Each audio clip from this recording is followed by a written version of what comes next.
Employee of the Year, Episode 2, Chapter 2. Chet climbed onto the counter and looked across his sea of customers. Beneath the tricky neon and holographic lights of the spaceship food court, he could see mounds of tentacles, balls or lumps of flesh or jelly, creatures that reminded him of pets, creatures that reminded him of predators, a handful of humanoids, cybernetic variations of any of the above, other things, including some that defied categorization. Chet cleared his throat. Hey, he started. Speak up, demanded a voice near the front. Chet took a deep breath, and in his deepest, most authoritative voice, he announced, it's an unfortunate thing to say, but we have unfortunately run out of food, and we need to close a little early. If you're currently awaiting your order, I'll issue refunds. A massive purple tripod with a long trunk raised its voice. This is unacceptable. How are we supposed to eat? Do you expect us to starve? The question perplexed Chet. Well, this is a food court. There are lots of other options, about 30. But I came here today expecting authentic human cuisine. Chet glanced into the crowd. He spotted a human face along the fringes. Chet blinked and the figure melted into the denizens. Chet wondered if the light and shadows were toying with his senses. What do you expect us to do? The purple tripod demanded. Chet couldn't help the bubble of anger. He looked down at the alien and snapped, I don't know, eat somewhere else or starve, I guess. His face warmed. Sorry. Chet felt a bead of sweat roll down his cheek. But it will take me weeks to starve. All right, well. Chet wasn't sure how to respond. He decided not to try. If you already placed an order and want a refund, I'll be here. The rest of the crowd seemed to have less stomach for conflict. Chet felt a hint of relief as he watched individual aliens peel away from the mound of customers and find feeding grounds elsewhere. Chet returned to his register. The purple tripod muscled its way to the front of the line. Chet fought the urge to recoil. If you give me your receipt, I'll get you a refund, his voice cracked. In a tone of great indignation, the alien responded with, I never even had the opportunity to make an order. The purple tripod charged through the crowd and disappeared. Oh, said Chet. The next in line was a stout, waist-high creature with two large, round eyes and a face that reminded Chet of a kitten. He was a frequent customer. The alien reached up, placed 2 X marks on the counter, and said, I would like 2 burgers without ketchup, please, but I would like more special sauce on both burgers. Chet sighed. And in the midst of that sigh, he realized that the human stranger he had glimpsed in the crowd had reappeared next to the counter. Oh, Chet barked, you're real. The stranger tipped back his fedora and said, Real as the bones, but you got problems to deal with. Right. The man looked familiar, but Chet didn't have time to forage for reasons why. He returned his attention to the cat-like alien. I'm sorry, but we really are out of food. It's just that last time I requested more special sauce, there must have been a miscommunication, because I noticed no different in my burger. For this I blame myself, and so I wanted to make sure that I did a better job of conveying my needs. Despite a dozen or so past conversations on the topic, Chet still had no idea what the alien meant by special sauce. Well, why don't we work on that when we have food again? Unfortunately, we need to close for the day. Yes, of course. It's just that the sauce reminds me of the muddy waters of Oriton Mere, boiled down to a sludge. Have you tasted that? It is a very fine flavor, and it brings me, for reasons I cannot explain, back to my gestational years. Chet sighed. We really only have ketchup and mayo, but adding more of those never seems to help. He shook his head. But we need to talk about this later. I have to close for the day. Do you? The alien's soft voice grew softer. Chet had to lean in to hear. I heard your announcement, but I thought that maybe you had made a mistake. Unfortunately not. But we should have more food tomorrow. Then it cannot be helped. The alien sulked away. Chet couldn't help a twinge of guilt.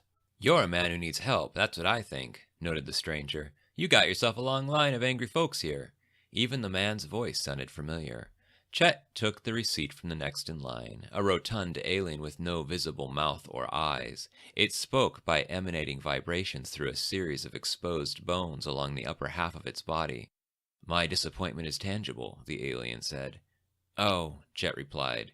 It still amazed him that the UVI allowed him to understand a language so unlike his own. Chet looked at the stranger and said, I had help, but she... He didn't want to complete the thought. All you had to do was ask. The stranger moved to Beatrix's register. I know my way around one of these. I don't suppose my old register code works out here. Wait, what are you doing? Chet asked as he fumbled through his till. What, you think I'm going to steal something? The register beeped as the stranger pecked a series of keys with his middle fingers. My code doesn't work here anyway. Mind if I tried the old tap the back hack? Before Chet could reply, the stranger smacked the rear of the register in 3 deliberate spots, each time with increased force. The till popped open. A handful of ruddy X marks fluttered to the floor. The stranger laughed as he returned the cash to the drawer.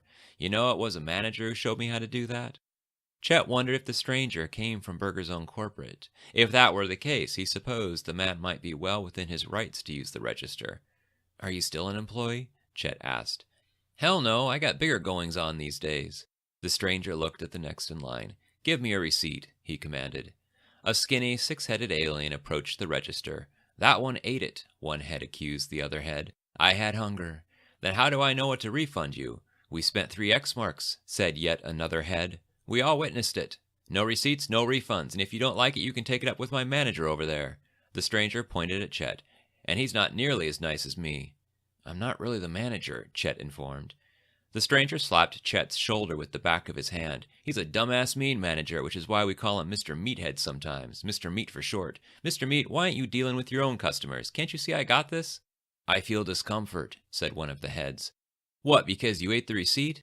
That and other foolishness can be taken up with the doctor. You'll find the elevator to the ship's clinic through the back entrance and down the hall. Got it? Next.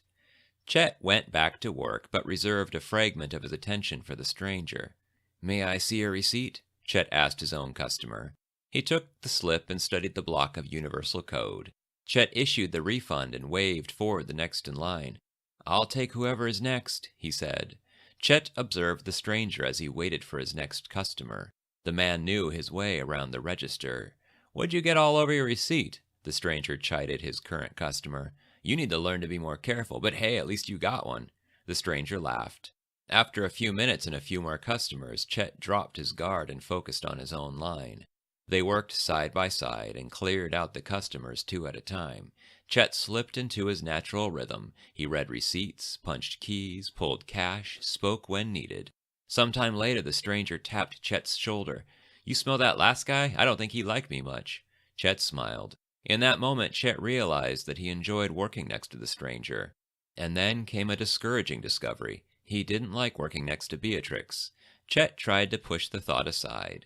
He returned to his drawer and fingered 3 X marks from the stack of square bills. Space wasn't supposed to be like this, he whispered.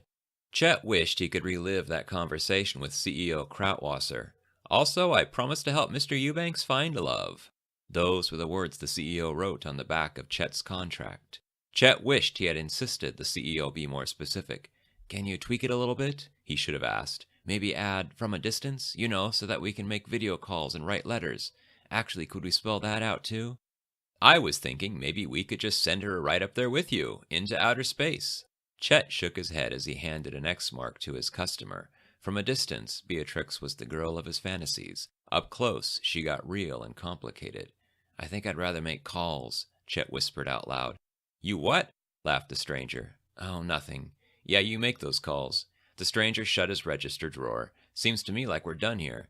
The man was right. Never mind, we got one more. I'll let you take care of it. Chet groaned as the cat-like alien padded up to the counter and raised 2 crisp X marks. I was curious if you found any food. No, I'm sorry to say that we're still closing for the day. I see, said the alien. The stranger tapped Chet on the shoulder on his way around the counter. When their eyes met, he said, Now you owe me. We'll be in touch, Mr. Meat. The man made for the exit and disappeared.